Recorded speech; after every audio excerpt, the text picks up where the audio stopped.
Queridas irmãs,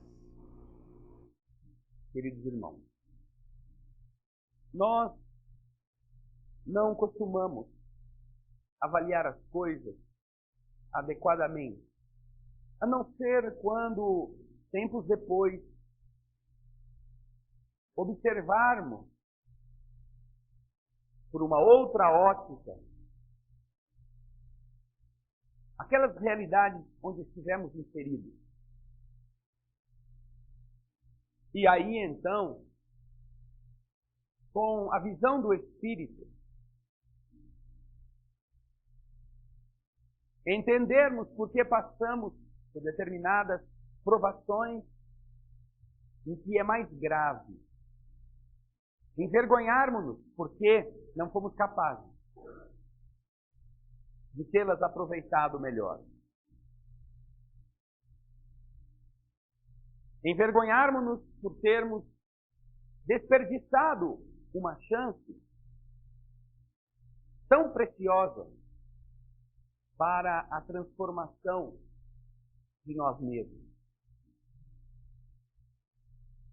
Uma das perguntas do Livro dos Espíritos apresenta uma questão que muitas vezes os próprios encarnados podem questionar. Uma vez que a doutrina espírita relata estas leis do universo, explicando que determinado teor de sofrimento foi solicitado pelo próprio indivíduo, já que não poderíamos conceder que Deus estivesse por aí como generoso, dispensador, atribuindo aos filhos que ele diz amar cotas de veneno, de espinho, de angústia, de enfermidade. É um contrassenso muito grande, que só mesmo a ignorância da nossa condição atrasada pode fazer alguém imaginar que Deus seja culpado por aquilo que estamos enfrentando. Todas as pessoas que, usando o poder do pensamento, do raciocínio, negam a sua forma de ver o mundo, essa certeza, ou seja, que não pode ser Deus o causador das nossas dores, ainda está encaminhando-se de passinho ou de gatinho no caminho do crescimento. Todas as criaturas que atribuam a Deus a responsabilidade pelas próprias angústias não sabem ainda o que estão fazendo. Tem a cabeça para usar chapéu para pintar o cabelo, para fazer penteado, não para usar o cérebro que lá dentro já está preparado para raciocinar de maneira adequada, mas que, por falta de ensinamento, por falta de abordagem mais profunda, ou mesmo de vontade, a pessoa questiona, e ao invés de sair do questionamento em busca de uma resposta, pura e simplesmente diz que Deus não é bom, que Deus não pode existir, que Deus é isso, se fosse assim, se Deus existisse e fosse bom, não deixaria as coisas acontecerem como acontecem. Daí então, reconhecermos o grau evolutivo de uma criatura que tem esse comportamento, exatamente por ela não saber usar a ferramenta que possui dentro da caixa craniana. Porque é impossível que se atribua ao Criador de todas as coisas, com todas as qualidades que a nossa inteligência sabe reconhecer no Pai, a maldade no caminho dos seus filhos. Tanto quanto é inconcebível que qualquer pai, nesta condição, maduro para ser gerador de corpos, deseje que seu filho padeça. E ele, de caso pensado, ou a mãe, de caso pensado, compre um colchão de prego para que o filho durma toda noite. Por acaso alguém já fez isso aqui? Alguém comprou para o seu filhinho tão cedo um colchão daqueles de faquir? Faquir diz que dorme em cama de prego, mas por escolha. Quem tem em sua casa um colchão desse? Levanta o braço. Então, poderíamos então pensar que vocês que são pais e mães são mais amorosos do que Deus? Seria Falta de juízo pensar isso. Não porque vocês não sejam bons pais nem boas mães, mas porque com certeza Deus é muito melhor do que nós. E que nós, sendo imperfeitos como somos, diz Jesus no Evangelho, somos capazes de dar boas coisas aos nossos filhos, que dizer o Pai, Criador de tudo. Mas em uma das perguntas, como eu dizia, do Livro dos Espíritos, Kardec submete a eles um questionamento. Como seria possível, já que os Espíritos explicam que não sendo Deus o causador do sofrimento, e sendo nós, portanto, os responsáveis por ele, somos nós que solicitamos o sofrimento na Terra? A explicação lógica. Ou nós somos os candidatos a receber o que nós semeamos um dia? A explicação lógica. Cada um recebe de acordo com aquilo que planta. Jesus ensinou isso. Então, se os Espíritos explicam isso, como seria lógico, aí a pergunta de Kardec, e a pergunta de alguns que estão já exercitando o raciocínio, como seria plausível que nós, agora, encarnados, tenhamos algum dia solicitado das inteligências que governam a vida que nos deixassem nascer com esse tipo de problema, com essa dificuldade, que nós tenhamos herdado na lei de causa e efeito do nosso passado, é até entendível, mas que nós, que não precisávamos talvez ter determinado problema, tenhamos solicitado um corpo doente, mas que coisa de mais louco é esse? Kardec pergunta isso aos Espíritos. E qual é a resposta dele? Exatamente essa que nos ensina que uma coisa é o que nós imaginamos agora, quando estamos encarnados. E agora dói o joelho, dói a cabeça, dói as costas, dói o estômago, dói os olhos, doem. Outra coisa é quando, estando do lado de lá, olhando para nós próprios, nos erros que já cometemos, nos equívocos de ontem, nas semeaduras amargas, nós entendemos os mecanismos da vida. E então solicitamos que, para reparar determinadas faltas graves, nós possamos recebê-las em nosso ser, no corpo de carne. Em um passado remoto, cometemos desatinos porque éramos ansiosos, porque éramos criaturas impacientíssimas. Não tínhamos nada para nos frear. Se voltarmos à Terra, de novo, com as mesmas facilidades daquela vida, observem que essa ansiedade, essa impaciência, não são defeitos da carne, não são problemas do corpo, são defeitos ou problemáticas do espírito que habita o corpo. Se nós voltarmos com um corpo do mesmo jeitinho daquele, o espírito continua carregando as mesmas doenças, as mesmas inclinações. Portanto, terá a mesma escolha. Continuará impaciente, continuará ansioso. Vamos fazer de conta que no passado nós tenhamos nos equivocado nos excessos do garfo. Tínhamos um corpo sadio e, portanto, comer as coisas gostosas que nós não dissemos, opa, chega, cuidado, não é bom, mas não é bom. Nós acabamos destruindo o equilíbrio orgânico e morremos mais cedo do que poderíamos. Deixamos de fazer coisas que eram importantes para o espírito. E então, se voltarmos num novo corpo igualzinho àquele, o que vai acontecer? Água na boca. Vontade de comer a mesma banana split 3, 4, 5 vezes por dia. Comer um marshmallow assistindo desenho.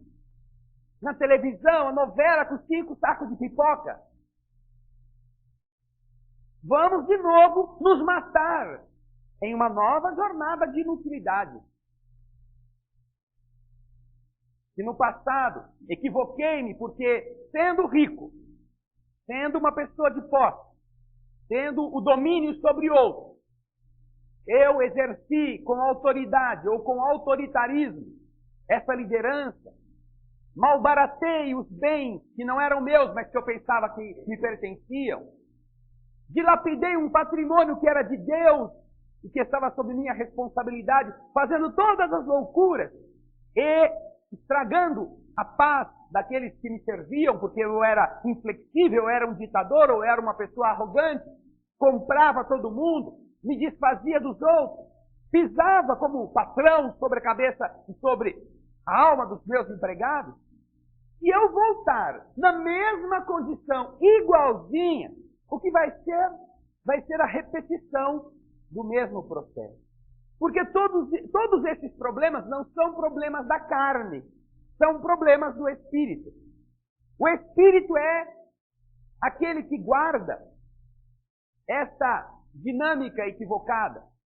É aquele que tem as inclinações, é aquele que tem vontade de comer além da necessidade, porque o nosso organismo, quando está saciado, ele não tem mais fome.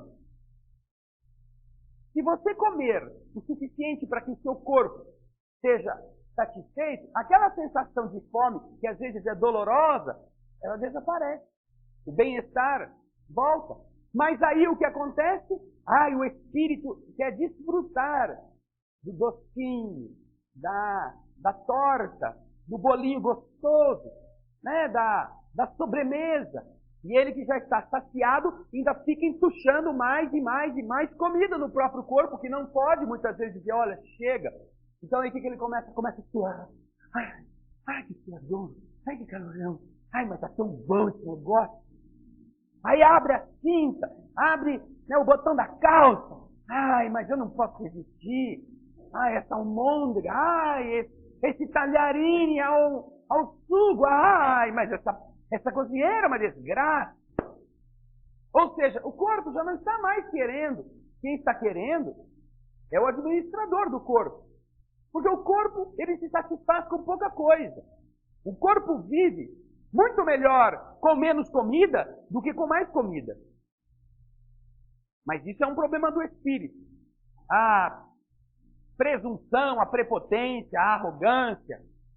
E essa é uma das coisas interessantes, porque nós só conhecemos uma pessoa depois que ela tenha poder e dinheiro. Ou um ou outro, ou os dois juntos. Até então, nós não sabemos quem ela é. Porque enquanto ela é pobre, ela tem que obedecer, tem que calar a boca, tem que falar sim senhor, sim senhora, e engolir sapo. Mas no momento em que ela pode... se vocês procurarem as entrevistas que fizeram com pessoas que estavam jogando nas loterias acumuladas, e perguntassem, e vissem o que perguntavam a ela, o que ela respondia se ela ganhasse sozinha na loteria, duas coisas são muito comuns. Primeiro, parava de trabalhar. Segundo, falava os bichos pro meu chefe. E as duas coisas simultâneas, porque aí falava os bichos e eu mesmo me demitia.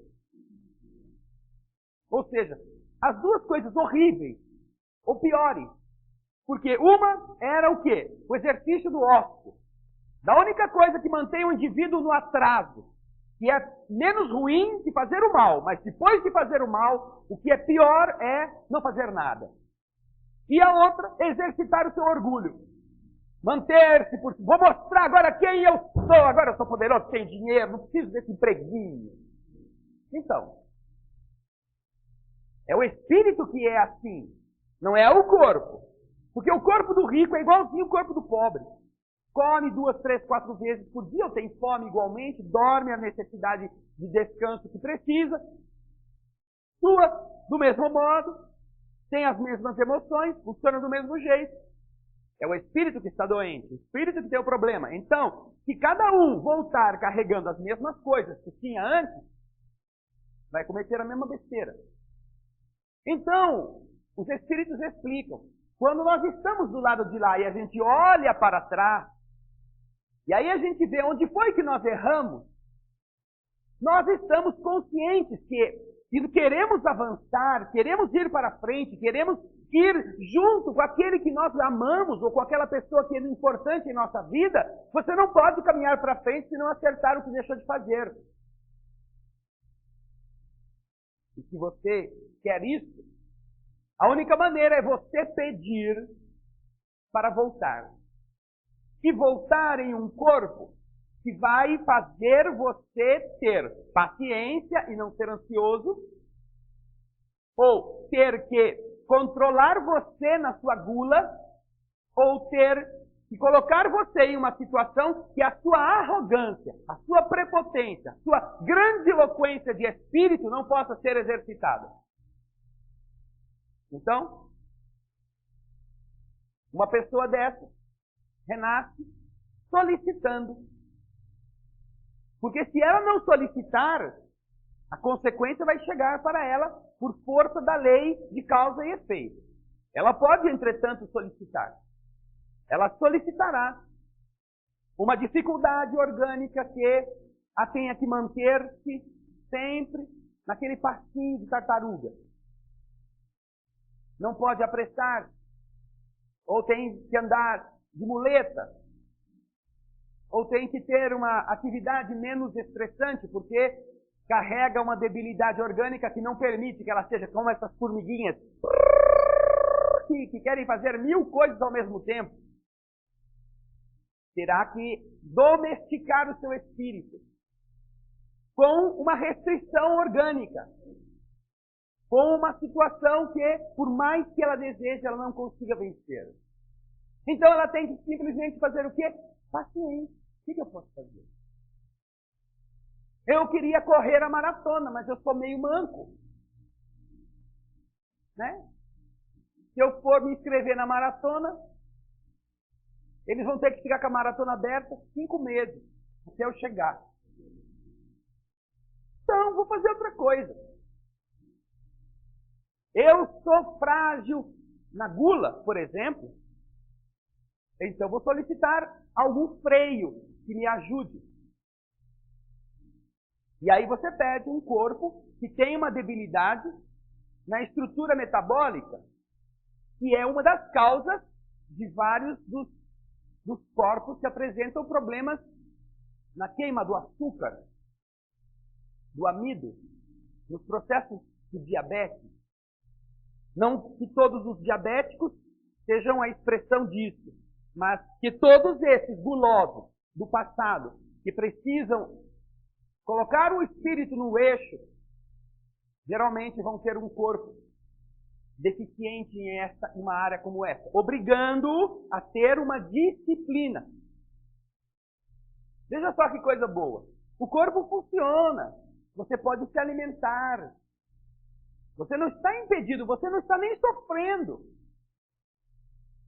Mas se você abusar, se você assaltar a geladeira de madrugada, para que ninguém veja, e você diga, não, eu não fiz nada. Nada. Não, ninguém viu, mas o diabetes está sabendo. No dia seguinte, começa já a fazer o furinho do dedo e apontar lá. Não, esse aparelho está errado. Olha lá. A defesa do irresponsável é botar a culpa no aparelho.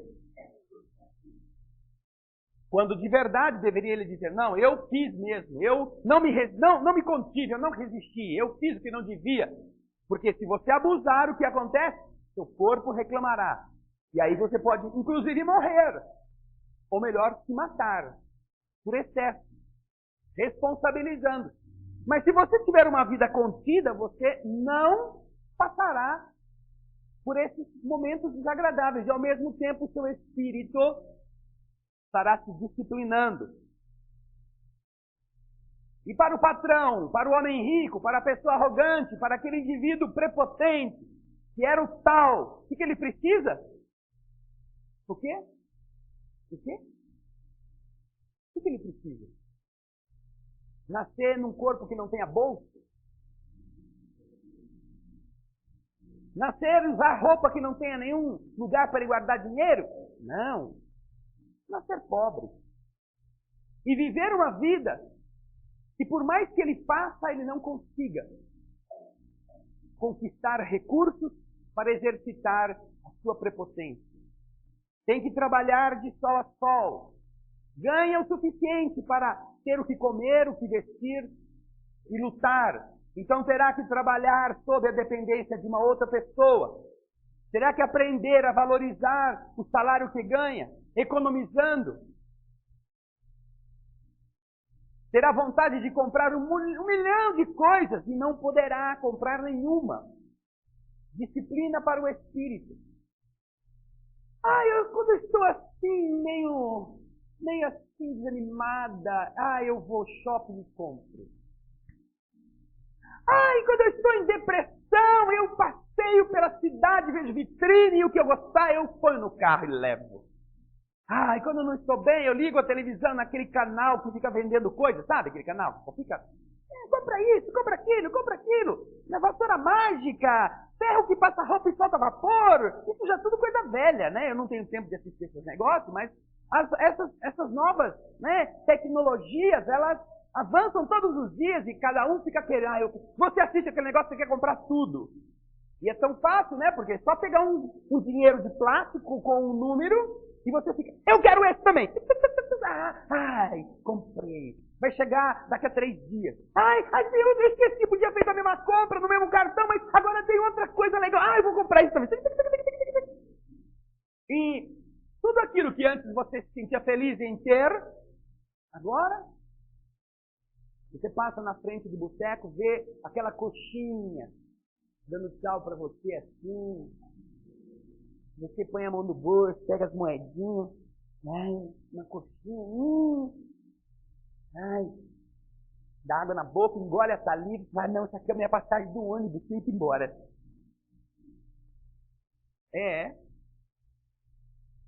Nessas condições estamos. Porque muitas vezes precisamos passar por elas para aprender certas coisas. Então os Espíritos nos explicam que quando nós estamos do lado de lá da vida, nós olhamos para a Terra e vemos o que é que a nossa alma doente precisa. E aí descobrimos que certas enfermidades em nosso caminho são processos de terapia para o nosso espírito. Como é então que alguém poderia pedir o diabetes? É muito simples, basta você ver em você mesmo a fraqueza da gula e ter pedido, Senhor, o que era melhor? Nascer sem a língua, nascer sem o tubo digestivo, nascer com um tumor no estômago? Porque tudo isso é possível também. Para o guloso não ter como comer, bota lá um tumorzão, que agora tem até essa técnica de botar balão dentro do estômago, já nasce, né? Já cresce lá uma verruga imensa e já ocupa o espaço do estômago, você come um pouquinho, meu tá doendo, meu Deus. Algumas criaturas, inclusive, sofrem de enfermidades gástricas terríveis. O que é melhor? Passar por isso ou aprender a conter-se tendo, né, um aconselhamento do senhor diabetes? Todo dia, olha, vê quanto açúcar tem nisso. É verdade. Eu vou pegar uma balinha. Cuidado que essa balinha tem açúcar. É verdade. Meu Deus, que macarronada boa. Só de pensar na macarronada já sobe a taxa de glicose do sangue. Tenho que me conter, tenho que me segurar, tenho que me disciplinar. E então, todas essas coisas, obviamente, não podem ser senão consequência das nossas escolhas e das nossas semeaduras.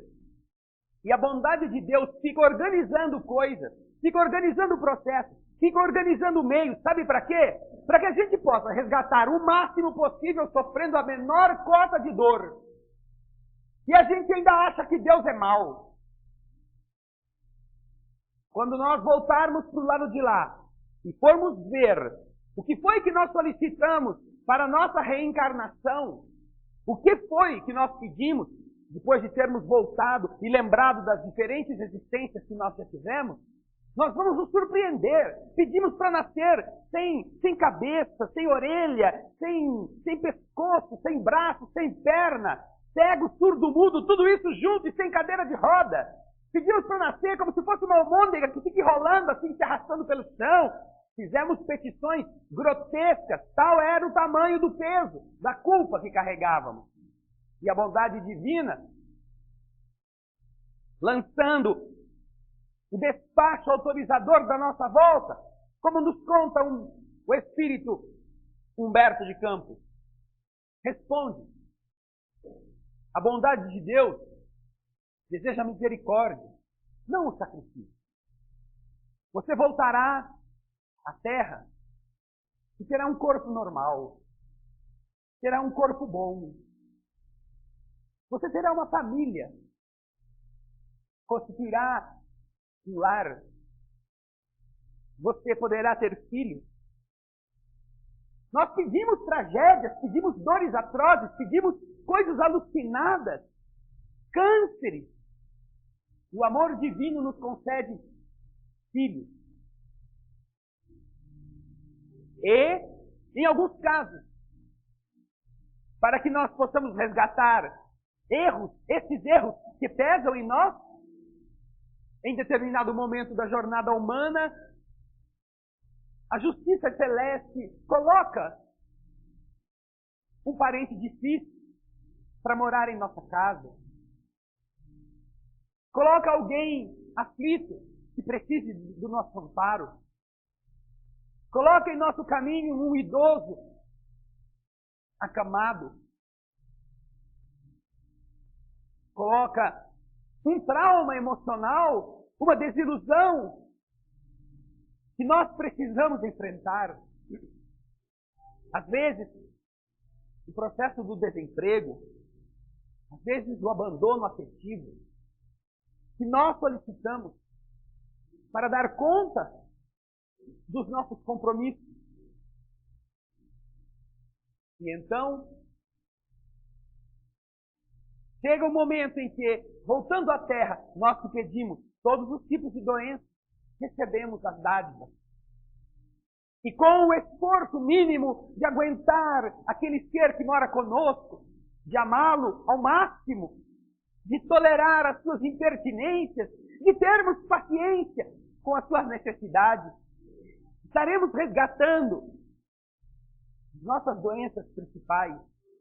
Aquelas que, se nós não fizermos assim, caminharão conosco quando voltarmos para o lado de lá, do mesmo jeito que estavam conosco quando viemos nessa vida. Por isso é tão importante a noção que a doutrina cristã espírita oferece de que todas as dádivas divinas são para o bem. E tudo aquilo que não é bom são as construções humanas que fizeram. Mas, se nós estamos passando por esse momento amargo, em qualquer área da nossa jornada, a finalidade de nos terem deixado enfrentar isso era exatamente porque nós teríamos força suficiente para vencer o desafio. Pedimos tragédias e recebemos concessões, para que com elas em nossas mãos nos tornássemos criaturas melhores. Poxa, mas eu estou com uma doença tão grave, eu estou com um problema tão sério. Qualquer um que está aqui pode pensar isso. Pode não ser a enfermidade carnal, pode ser um problema emocional, um problema moral, que você conseguirá resolver de uma forma muito simples, ou você ajudará que se solucione de uma forma muito, muito favorável. Se, por exemplo,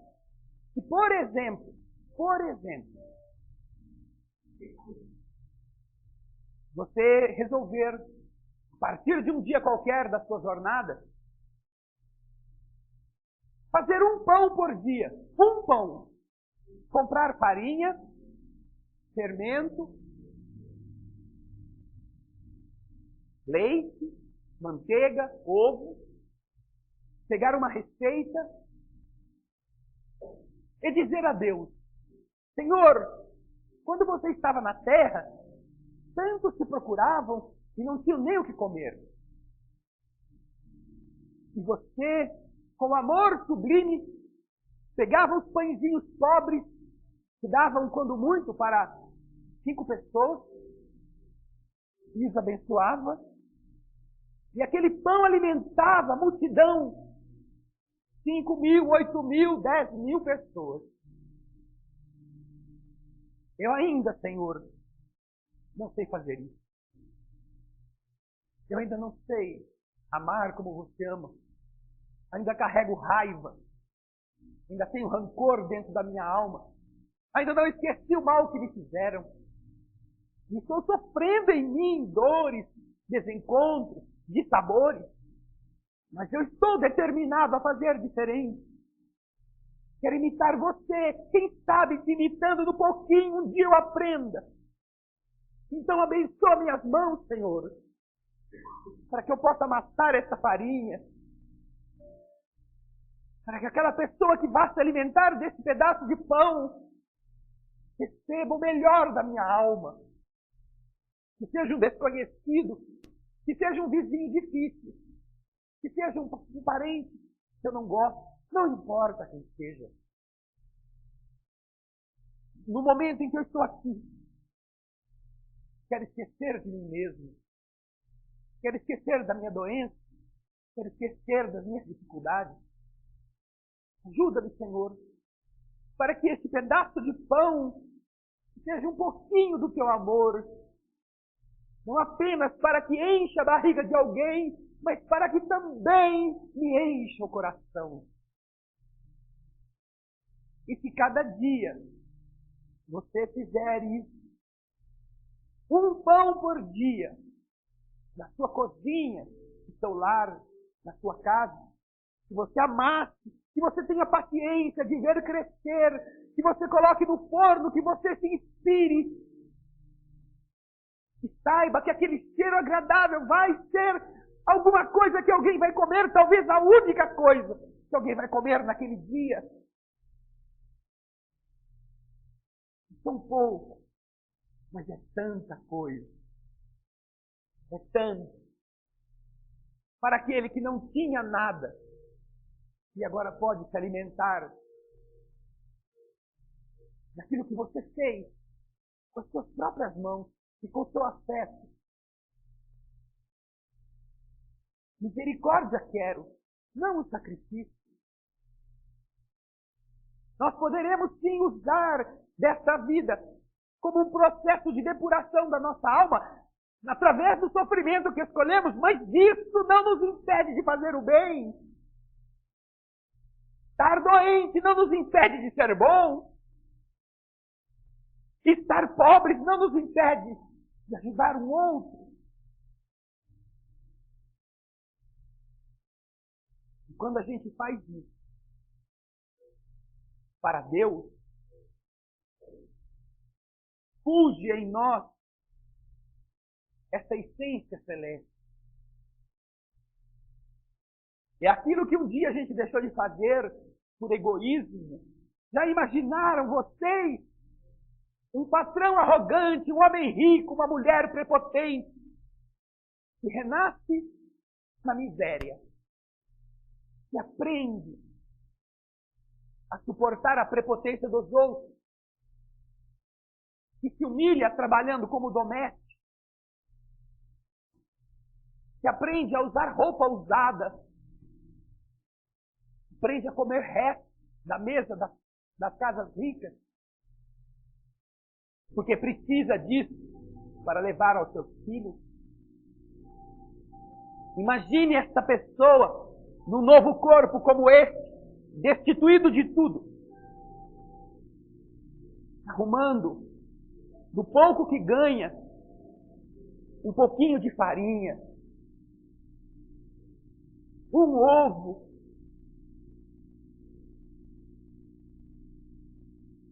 uma colher de manteiga, um pouco de fermento, e lá no seu casebre amassar e fazer um pãozinho, e sair com esse pãozinho para dar a um outro desesperado, a um outro que sofre, porque não é o pão em essência que ele está dando. Naquele instante ela está demonstrando que ela já não é mais aquela mesma pessoa. Já não é mais aquela mulher arrogante. Não é mais aquele ser indiferente. Agora mesmo pobrezinha, ela parta na sua cozinha um pouco para dar ao outro. Isso é um atestado diante da justiça do universo de que essa criatura merece apoio. E então ela que solicitou a tragédia, ela que solicitou esse estado porque precisava ser menos orgulhosa, ela que pediu a Deus a pobreza para ser castigada no seu orgulho, estará demonstrando que ela entendeu a lição, que ela já aprendeu a não ser má, e que por causa disso Deus pode conceder a ela um pouco mais.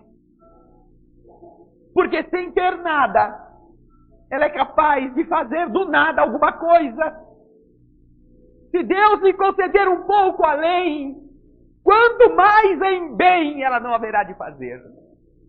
Quanto mais ela não será capaz de matar a fome de outros famintos, de ajudar aquelas crianças da vizinhança.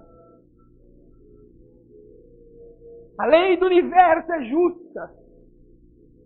E quando a gente aprende o que precisa de verdade, a própria natureza muda a nossa necessidade e nos tira daquele lugar difícil para que nós possamos seguir adiante. André Luiz nos relata em um dos seus livros que renascera um homem na terra com compromissos morais de outras existências e que solicitara durante a sua preparação no espírito para renascer no corpo, que em determinado período da sua vida ele perdesse um braço nos trabalhos de uma máquina, no seu emprego. Era o efeito de uma causa. Era a consequência da dor que ele fizera no passado. Renasce esse irmão com essa marca no seu destino. Em determinada época da sua idade adulta, ele sofreria um acidente trágico. Teria que perder o braço nas garras de uma máquina no seu trabalho. Isso já estava definido. Mas ele, endividado, carregando consigo a certeza de que o passado pode ser modificado pelo presente, no bem que a gente permita fazer, desde jovem começa a trabalhar, pobre que era, para ganhar o seu sustento. E mesmo assim empobrecido, mesmo tendo que se empregar na indústria, entendendo as necessidades de crescimento do seu espírito, ele começa a dedicar-se, não apenas a ir assistir palestras em centro espírita, mas ele tem um sonho, que é de ajudar as crianças que não têm lares. Ele sonha em poder tirar da rua 2, 3, 4, quanto ele puder. E ele então agrega à sua pobreza uma pobreza maior que a dos filhos alheios abandonados. E começa a adotar crianças que ele sustenta com o seu salário, com o seu emprego pobre. Aquelas que ele fica acordado para cuidar durante a noite, nas horas de doença. Aquelas que ele tem que vestir, que ele tem que dar de comer, que não era um problema dele. Não. O problema dele era perder o braço para reparar o mal do passado, como ele havia pedido. Mas mesmo assim, ele, jovem ainda, se torna pai adotivo de várias crianças que dependem dele. E se devota com tanto amor, e os evangeliza, e fala com eles sobre a beleza de Deus, sobre o amor do Pai, e vai levando esses seres passo a passo no crescimento do Espírito. E quando chega no seu destino, no momento fatídico de perder o braço, O braço da misericórdia segura o braço da justiça. E diz que esse homem fez tanto bem e faz tanto bem, privando-se do necessário para ele mesmo, para os filhos dos outros, que são filhos de Deus, que Deus precisa dele com os dois braços, para que essas crianças tenham o futuro pela frente garantido. E a justiça do universo, dominada pela misericórdia, comuta a pena da amputação do braço. E no acidente que acontece, o homem perde apenas um pedaço de um dos dedos, deixando nele a marca do ontem, mas todo o resto do braço ele construiu pelo bem que fez aos filhos dos outros. Tão poucas coisas que podem mudar tantas coisas em nosso destino. Não viemos ao mundo pagar dívida. Não viemos ao mundo chorar e sofrer como se esse fosse o único modo de aplacar a ira de Deus.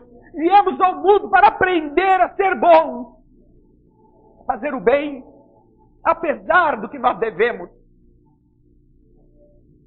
E esta compreensão, este entendimento, esta noção, para todos nós, representará a salvação. Deus não quer o sacrifício. Deus deseja a misericórdia.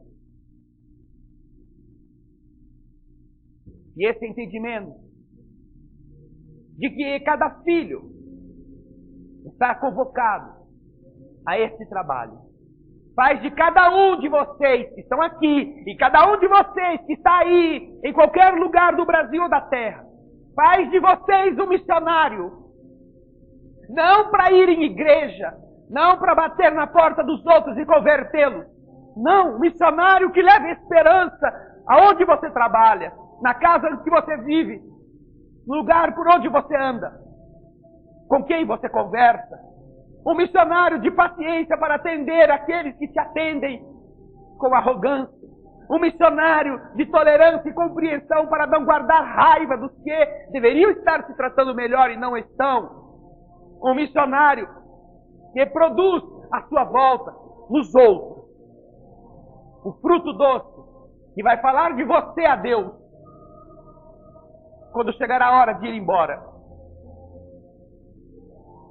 Porque de nada valerão todas as outras rotinas humanas de ajuntar, de guardar, de prosperar.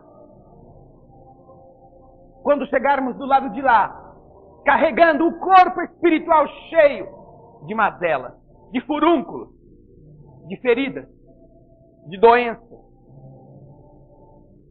Valerá assim ao contrário.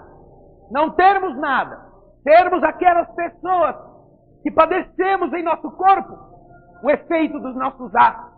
E que chegando do lado de lá alguém diz: Senhor, Senhor, sabe quem chegou?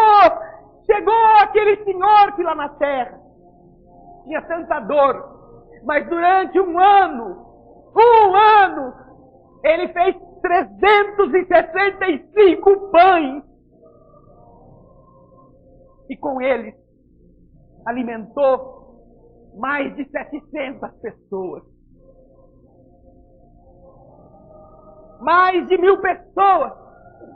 Mais de 2.000 pessoas, porque o homem fez o pão, mas ele não sabe quantos comeram daquele pão.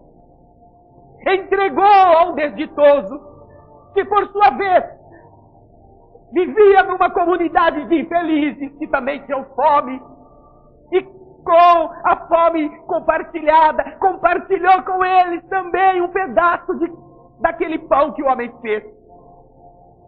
E ao invés de um só, 5, 6 puderam comer. Você não sabe disso. Talvez você se lembre de ter feito um só. Mas Deus sabe quantos comeram do pão que você deu.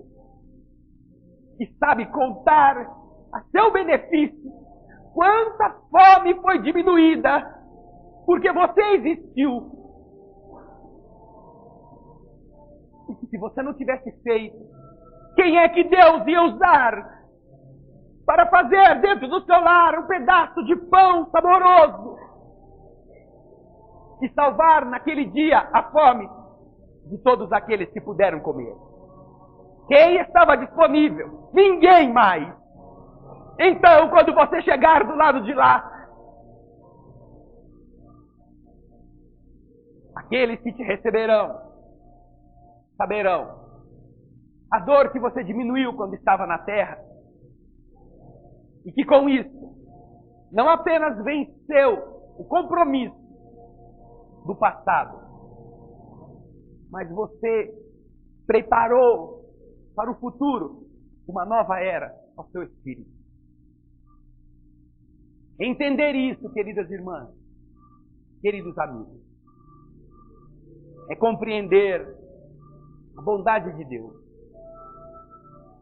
Mas além disso, é compreender que você também pode ser hoje, pode ser Deus na fome de algum desesperado.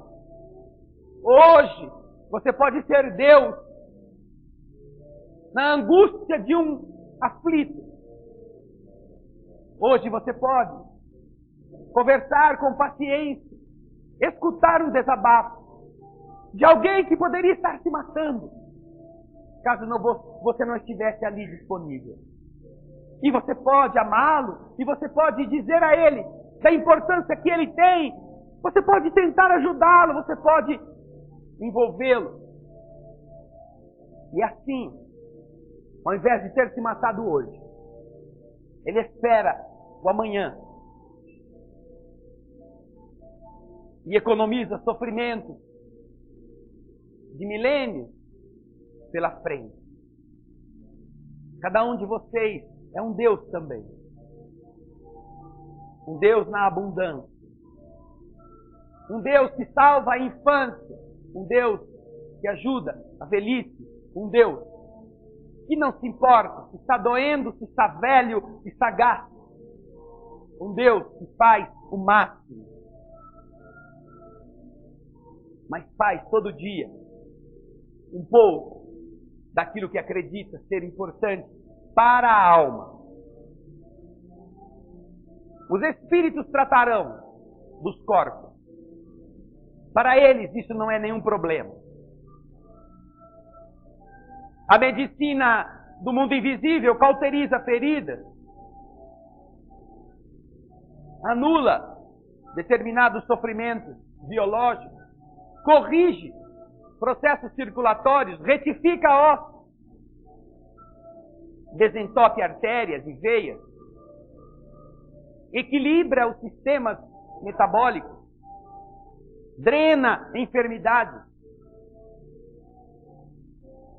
Mas a medicina dos espíritos não tem nada a fazer, é impotente para convencer a gente a fazer o bem, apesar do nosso sofrimento. Essa medicação, quem for sábio de verdade, a escolherá por sua própria conta.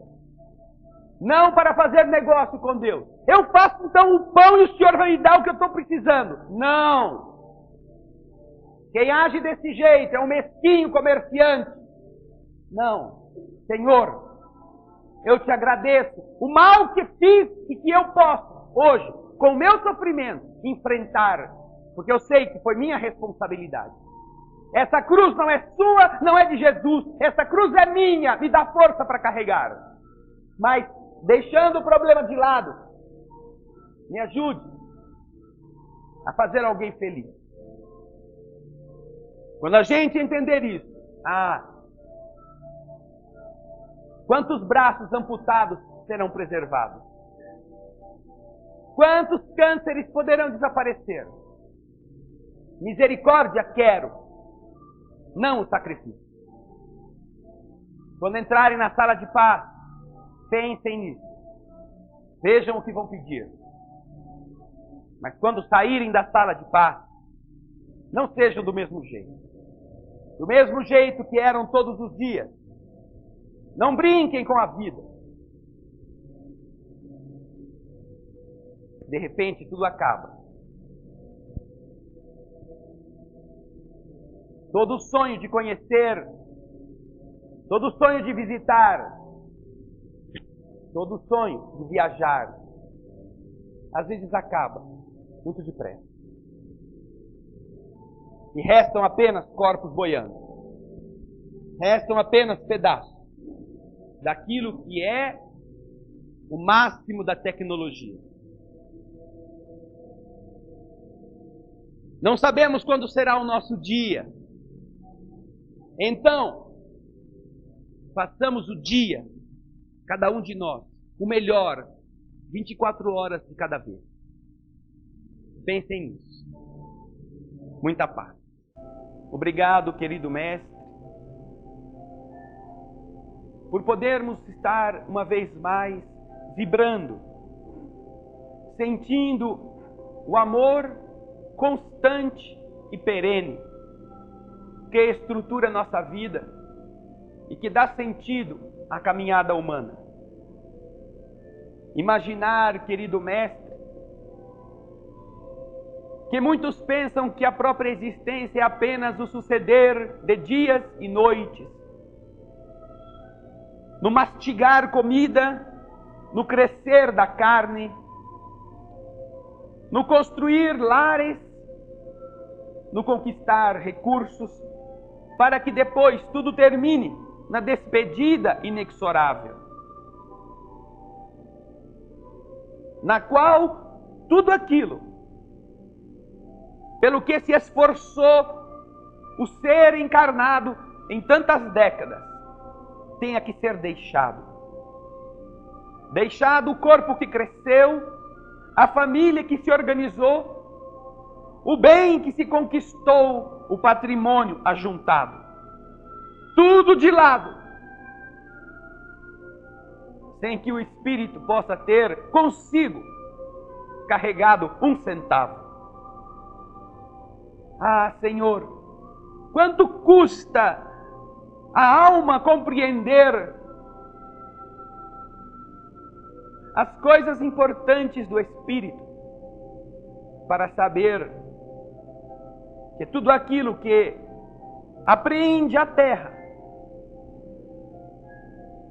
ela não conseguirá levar. Mas que tudo aquilo que ela vai carregar está ligado ao seu espírito. Uma vida construindo a afetividade. Uma vida dedicada ao trabalho, na bondade. As conquistas da paciência, da resignação e da coragem. O bom pensamento disciplinado. O afeto melhorado. O perdão exercido. O coração lavado das mágoas e rancores. Todos estes serão os componentes da bagagem que cada um vai levar. Por que então, Senhor, tanto tempo para a gente se conscientizar de que se todas as coisas que buscamos na matéria nos ajudam, são boas, são nobres. Não podemos ser ricos no corpo e no espírito sermos pobres, a fim de que nada tenhamos para transportar. Ajuda-nos a entender as leis que dirigem o nosso ser. Estas que fazem de nós espíritos coadjuvantes da obra celeste. Este entendimento que a doutrina espírita nos legou do cristianismo que você nos deixou. Ajuda-nos, Senhor, a abrir o coração para entender a nossa função na vida. Ajuda-nos a escutar o que a gente mais uma vez vai cantar. Alma